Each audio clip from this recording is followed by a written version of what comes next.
اعوذ باللہ من الشیطان الرجیم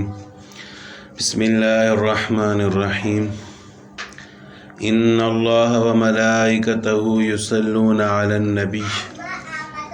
یا ایہا الذین آمنوا صلوا علیہ وسلموا تسلیما ان اللہ وملائکتہ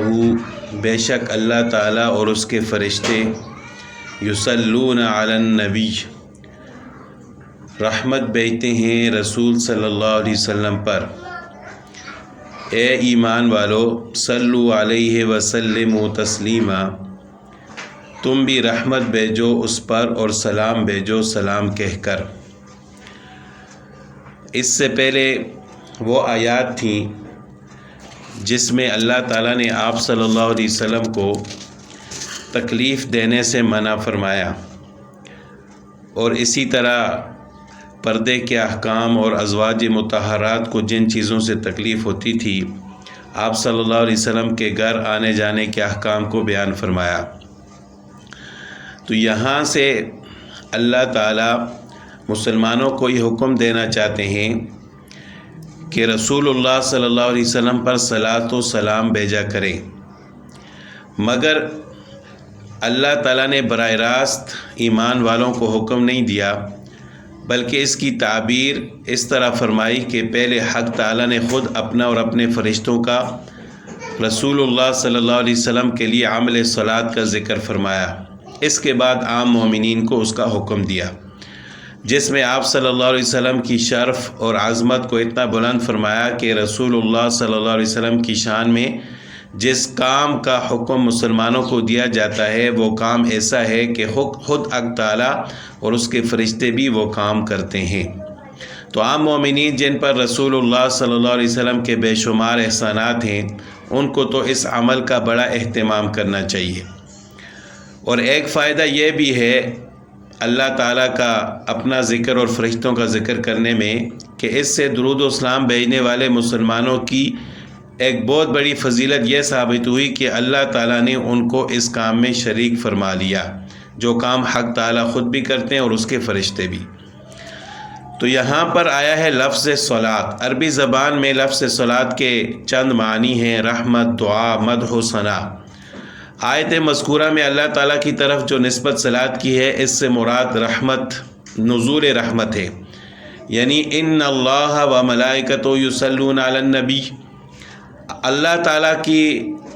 تعالیٰ کا درود بھیجنے کا مطلب یہ ہے کہ اللہ تعالیٰ رسول اللہ صلی اللہ علیہ وسلم پر رحمت نازل فرماتے ہیں۔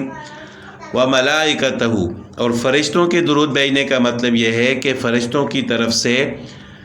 صلاۃ ان کا آپ صلی اللہ علیہ وسلم کے لیے دعا کرنا ہے، یعنی فرشتے اللہ تعالیٰ سے دعا کرتے ہیں کہ یا اللہ آپ صلی اللہ علیہ وسلم پر رحمت نازل فرما۔ تو فرشتے دعا کرتے ہیں اور اللہ تعالیٰ رحمت نازل فرماتے ہیں۔ اور عام مومنین کی طرف سے صلاۃ کا مفہوم دعا بھی ہے اور مدح و ثنا بھی، عام مفسرین نے یہی لکھا ہے۔ تو دوسرا لفظ ہے سلام۔ سلام مصدر بمعنی السلامہ ہے، یعنی مراد اس سے نقائص اور عیوب اور آفتوں سے سالم رہنا، یعنی سلامتی سے مطلب یہ ہے کہ ہر قسم کے آفتوں، مصیبتوں، نقائص اور عیوب سے پاکی کی دعا کرنا۔ اسی طرح جب ہم سلام کرتے ہیں السلام علیکہ، اس کے معنی بھی ہیں کہ نقائص اور آفات سے سلامتی آپ کے ساتھ رہے۔ تو آپ صلی اللہ علیہ وسلم پر صلاۃ کا مطلب یہ ہے کہ آپ صلی اللہ علیہ وسلم کے لیے رحمت کی دعا کی جائے، اور دوسرا سلام کا مطلب یہ ہے کہ سلامتی کی دعا کی جائے۔ صحیح بخاری اور مسلم میں یہ روایت ہے کہ حضرت کعب بن عجرہ رضی اللہ تعالیٰ عنہ نے فرمایا کہ جب یہ آیت نازل ہوئی ان اللہ و ملائکتہ یصلون علی النبی، تو ایک شخص نے رسول اللہ صلی اللہ علیہ وسلم سے سوال کیا کہ آیت میں ہمیں دو چیزوں کا حکم ہے، صلاۃ اور سلام۔ سلام کا طریقہ تو ہمیں معلوم ہو چکا ہے، تشہد میں آپ صلی اللہ علیہ وسلم نے سلام کا طریقہ صحابہ کرام کو سکھایا تھا کہ آپ اس طرح مجھ پر سلام بھیجو، السلام علیکہ ایہا النبی۔ تو صلاۃ کا طریقہ بھی ہمیں سکھا دیجئے۔ تو آپ صلی اللہ علیہ وسلم نے فرمایا کہ آپ صلات اس طریقے سے بھیجو، میرے اوپر درود اس طرح پڑھو، اللہم صلی علی محمد وعلی آل محمد کما صلیت علی ابراہیم وعلی آل ابراہیم انک حمید مجید۔ آگے اللہم بارک علی بھی اسی طرح، یعنی درود ابراہیمی یہ سب سے افضل درود ہے جو ہم نماز میں پڑھتے ہیں۔ تو انسان کو کوشش کرنی چاہیے جب بھی درود پڑھے تو یہ والا درود پڑھے۔ اس کے علاوہ اور بھی بہت سارے الفاظ ہیں درود کے جو آپ صلی اللہ علیہ وسلم سے منقول ہیں، لیکن اپنی طرف سے بعض لوگوں نے بنائے ہوتے ہیں صلاۃ و سلام کے طریقے، وہ ٹھیک نہیں ہیں۔ تو یہ آپ صلی اللہ علیہ وسلم نے سلام کا طریقہ بھی بیان فرما دیا اور صلاۃ کا بھی، اور صلاۃ کے یہ الفاظ یعنی درود کے آپ صلی اللہ علیہ وسلم نے خود بیان فرمائے ہیں، جس کو درود ابراہیمی کہا جاتا ہے۔ تو یہ سب سے افضل درود ہے، جتنے بھی درود ہیں سب سے افضل درود ہے۔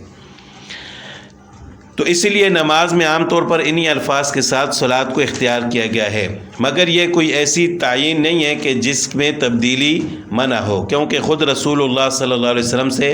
صلاۃ یعنی درود شریف کے مختلف صیغے اور الفاظ منقول ہیں۔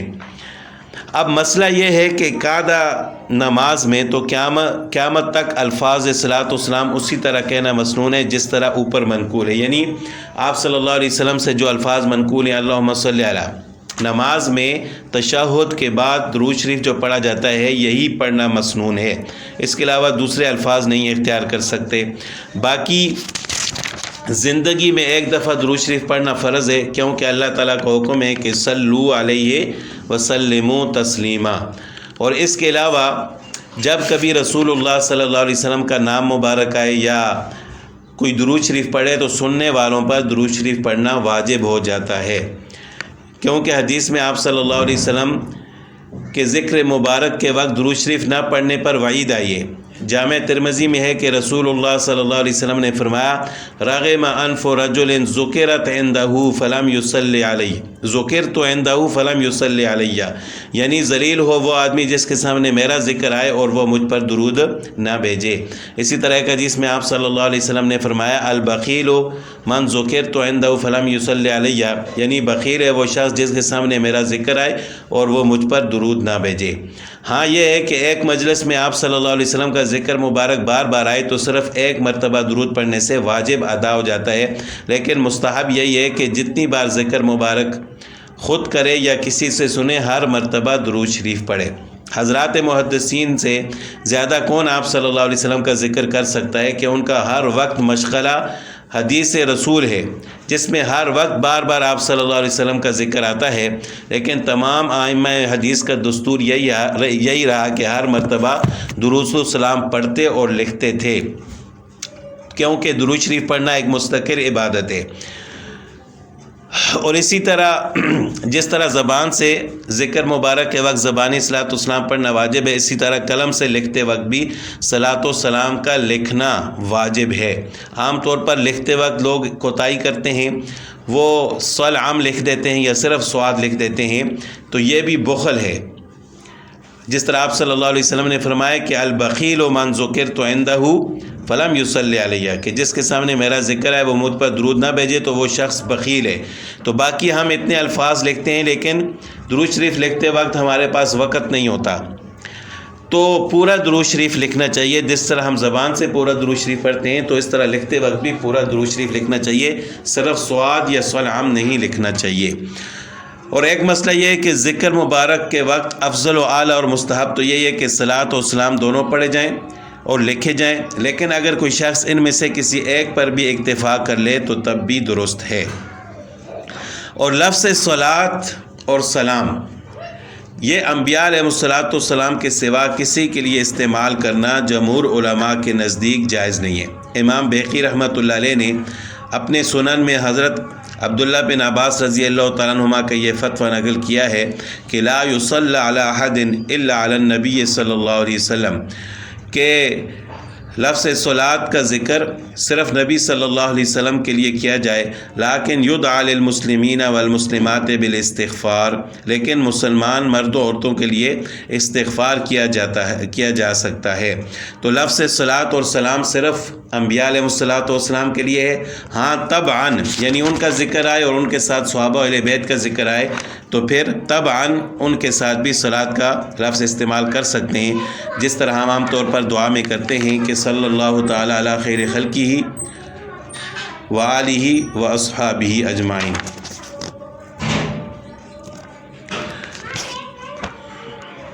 اچھا، اسی طرح امام مالک رحمۃ اللہ علیہ فرماتے ہیں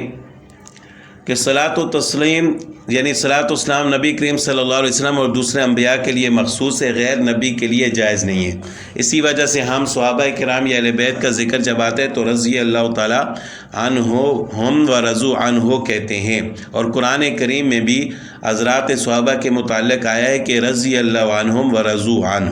تو انبیاء علیہ الصلاۃ والسلام کے ساتھ یا ان کی ازواج کا ذکر آئے تو پھر صلاۃ والسلام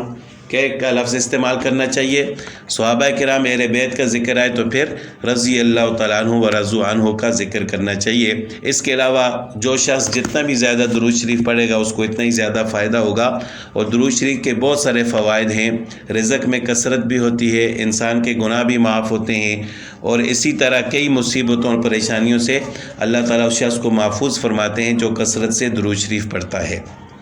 ان الذین یؤذون اللہ ورسولہ، بے شک جو لوگ ستاتے ہیں، ایذا دیتے ہیں اللہ اور اس کے رسول صلی اللہ علیہ وسلم کو، لعنہم اللہ فی الدنیا والآخرہ، اللہ تعالیٰ نے ان پر لعنت فرمائی ہے دنیا اور آخرت میں، وأعد لہم عذابا مہینا، اور ان کے لیے ذلت والا عذاب تیار کر رکھا ہے۔ یعنی کوئی بھی ایسی بات یا ایسا کام جس سے رسول اللہ صلی اللہ علیہ وسلم کو تکلیف ہوتی ہو یا اللہ تعالیٰ کو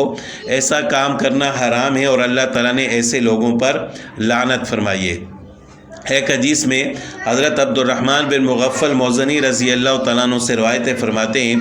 کہ رسول اللہ صلی اللہ علیہ وسلم نے فرمایا، اللہ فی اصحابی، کہ میرے صحابہ کے بارے میں اللہ سے ڈرو، لا تتخذوہم غرضا من بعدی، ان کو میرے بعد اپنے اعتراضات و تنقید کا نشانہ نہ بناؤ،